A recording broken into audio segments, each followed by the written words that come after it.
Hello दोस्तों, आपका स्वागत है। दोस्तों, आज मैं बताऊंगा आईपीसी के कुछ प्रश्न हैं जो न्यायिक सेवा में आ चुके हैं और प्रश्न के साथ साथ इनकी व्याख्या भी बताएंगे। शुरू करते हैं। पहला प्रश्न है, एक्स एक अच्छा तैराक है। वह एक 7 साल के बालक वाई को नहर में डूबते हुए देखता है। वह उस बालक को डूबने से बचा सकता था, पर उसने ऐसा नहीं किया, बालक डूब गया। एक्स ने कौन सा अपराध किया है? तो ये उत्तराखंड जे 2005 में आया है। पहला ऑप्शन है ए ने कोई अपराध नहीं किया। दूसरा ऑप्शन है हत्या का दोषी है। तीसरा ऑप्शन है आत्महत्या के दुष्प्रेरण का दोषी है। डी ऑप्शन है आपराधिक मानववध का दोषी है जो हत्या नहीं है। तो इसका सही आंसर ए, एक्स ने कोई अपराध नहीं किया है। तो इसकी व्याख्या है, स्टीफन के अनुसार कुछ कार्य ऐसे हैं जो अनैतिक न होते हुए भी घोर आपराधिक हैं, तथा ऐसे कार्य भी हैं जो घोर अनैतिक परंतु आपराधिक नहीं हैं। हम एक ऐसे व्यक्ति का उदाहरण ले सकते हैं जो जाना माना तैराक है। वह नदी के किनारे खड़ा हुआ किसी बच्चे को नदी में डूबते हुए देख रहा है, परंतु बच्चे को डूबने से बचाने के लिए कोई प्रयास नहीं करता है। उसका कार्य घोर अनैतिक हो सकता है, परंतु वह तो ना तो अपराध है और ना ही अपराध। इसके बाद अगला क्वेश्चन आया उत्तराखंड जे 2005 में। प्रश्न है, एक जल्लाद जो मृत्युदंड निष्पादित करता है, मृत्युदंड देता है, भारतीय दंड संहिता के किस धारा के अंतर्गत आपराधिक दायित्व से मुक्त है? तो इसका पहला ऑप्शन है धारा 97, दूसरा ऑप्शन है धारा 78, तीसरा ऑप्शन है धारा 79 और चौथा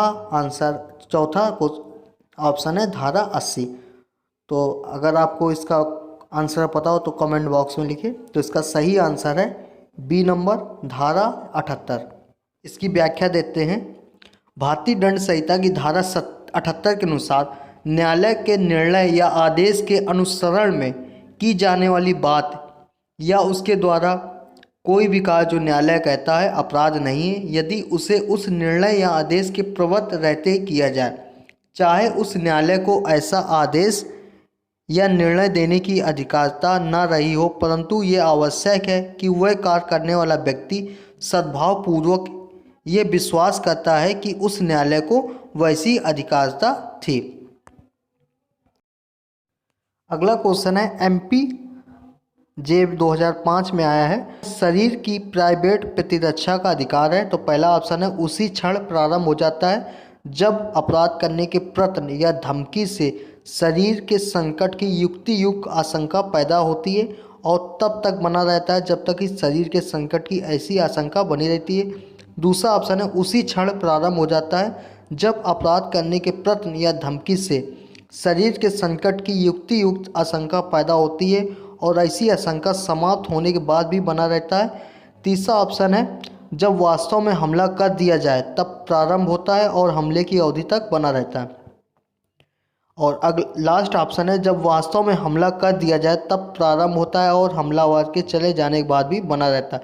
तो इसका सही आंसर है ए नंबर, उसी क्षण प्रारंभ हो जाता है जब अपराध करने के प्रयत्न या धमकी से शरीर के संकट की युक्तियुक्त आशंका पैदा होती है और तब तक बना रहता है जब तक शरीर के संकट की ऐसी आशंका बनी रहती है। तो इसकी व्याख्या देखते हैं।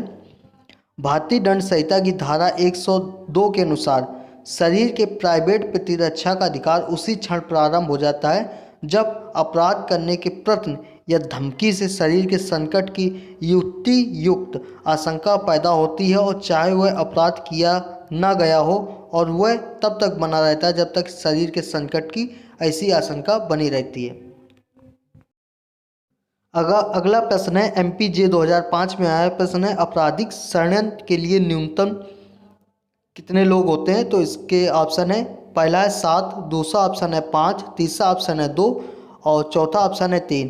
तो इसका सही आंसर है सी नंबर, 2 लोग होना चाहिए आपराधिक षड्यंत्र के लिए। इसकी व्याख्या है, भारतीय दंड संहिता की धारा 120 का के अनुसार जबकि 2 या 2 से अधिक व्यक्ति कोई अवैध कार्य अथवा कोई ऐसा कार्य जो अवैध नहीं है अवैध साधनों द्वारा करने या करवाने को सहमत होते हैं, तब ऐसी सहमति आपराधिक षड्यंत्र कहलाती है। इसके बाद अगला प्रश्न उत्तराखंड जे 2005 में आया है, तो इसमें सही मिलान है। केहर सिंह बनाम दिल्ली प्रशासन, ये अपराधी सदन के लिए वाद है। उसके बाद नवाब अली बनाम उत्तर प्रदेश राज्य समान उद्देश्य के लिए है। विश्वनाथ बनाम उत्तर प्रदेश राज्य व्यक्तिगत प्रतिरक्षा का अधिकार। इसके बाद अधिकाश महबूब शाह बनाम एम्परर, डी नंबर है, ये समान आशय के लिए है। अगला प्रश्न है उत्तराखंड जे 2005 में आया है। प्रश्न है निम्नलिखित वादों में से किस वाद में भारतीय दंड संहिता की धारा 303 को असंवैधानिक घोषित किया गया था? पहला ऑप्शन है सीताराम बनाम मध्य प्रदेश राज्य। दूसरा ऑप्शन है दर्शन सिंह बनाम पंजाब राज्य। तीसरा ऑप्शन है मिट्ठू सिंह बनाम पंजाब राज्य। चौथा ऑप्शन है महावीर घोष बनाम तमिलनाडु राज्य। इसका सही आंसर है सी नंबर, मिट्ठू सिंह बनाम पंजाब राज्य। इसकी व्याख्या देखते हैं। मिट्ठू सिंह बनाम पंजाब राज्य के मामले में उच्चतम न्यायालय ने धारा 303 को इस आधार पर असंवैधानिक घोषित कर दिया कि ये धारा संविधान के अनुच्छेद 14 एवं 21 द्वारा प्रदत्त समानता तथा जीवन एवं स्वतंत्रता के अधिकारों का हनन है। अतः भविष्य में हत्या के सभी मामले धारा 302 के अंतर्गत ही दंडित किए जाएंगे और आजीवन दोष सिद्धि अपराधी के द्वारा हत्या कारित किए जाने की दशा में मृत्युदंड की व्यवस्था आदेशात्मक अथवा अनिवार्य नहीं होगी।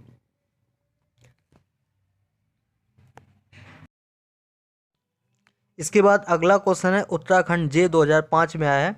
प्रश्न है भारतीय दंड संहिता की किस धारा में दहेज मृत्यु संबंधी विधि अंतर्विष्ट है? तो इसका सही आंसर है ए नंबर 304 खा। इसी में दहेज हत्या के बारे में बताया गया है। इसकी व्याख्या देखते हैं। व्याख्या है भारतीय दंड संहिता की धारा 304 खा आपराधिक विधि संशोधन अधिनियम 1986 द्वारा जोड़ी गई है। ये धारा किसी स्त्री के पति अथवा पति के संबंधियों द्वारा उस स्त्री की दहेज संबंधी मृत्यु कारित करने को अपराध रूप में दंडित करती है।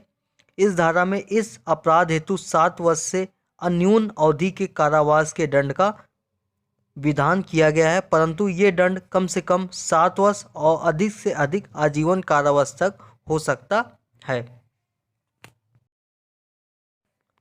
अगला प्रश्न है उत्तराखंड जे 2005 में आया है। प्रश्न है बी सोने की अंगूठी ए के कब्जे से ए की सहमति के बिना इस आशय से लेता है कि जब तक ए कुछ धन बी को नहीं देता बी वह अंगूठी ए को वापस नहीं लौटाएगा। बी दोषी है।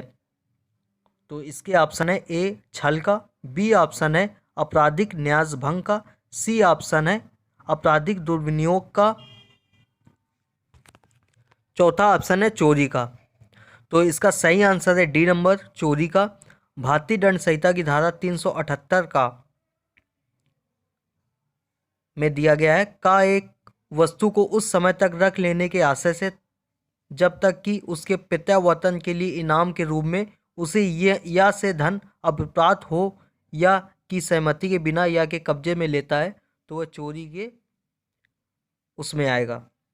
इसके बाद अगला प्रश्न है उत्तराखंड जे 2005 में आया है। प्रश्न है ए जे की सम्मति के बिना एक कुत्ते को जे पर झपटने के लिए भड़काता है। यहाँ ए का आशय जेड को क्षति भय या क्षोभ कारित करने का है। तो इसमें पहला ऑप्शन है उसने जेड पर आपराधिक बल का प्रयोग किया है, बी ऑप्शन है उसने जेड पर बल का प्रयोग किया है, सी ऑप्शन है उसने जेड पर हमला किया है, डी उपयुक्त में से सभी। तो इसका सही आंसर है ए नंबर उसने जेड पर आपराधिक बल का प्रयोग किया है। इसकी व्याख्या है भारतीय दंड संहिता की धारा 350 में है का या की सम्मति के बिना एक कुत्ते को या पर झपटने के लिए भड़काता है। यदि का आशय या को क्षति भय या क्षोभ कारित करने का है तो उसने या पर आपराधिक बल का प्रयोग किया है। दोस्तों अगर आपको वीडियो पसंद आए तो लाइक करें, सब्सक्राइब करें, शेयर करें। जो न्यायिक सेवा की तैयारी कर रहे हैं उनको मेरा वीडियो शेयर करें और जो पहली बार वीडियो देख रहे हैं वो चैनल सब्सक्राइब करें और बेल आइकन दबाएं जिससे कि आपको आगे आने वाली वीडियो की जानकारी प्राप्त हो सके। धन्यवाद।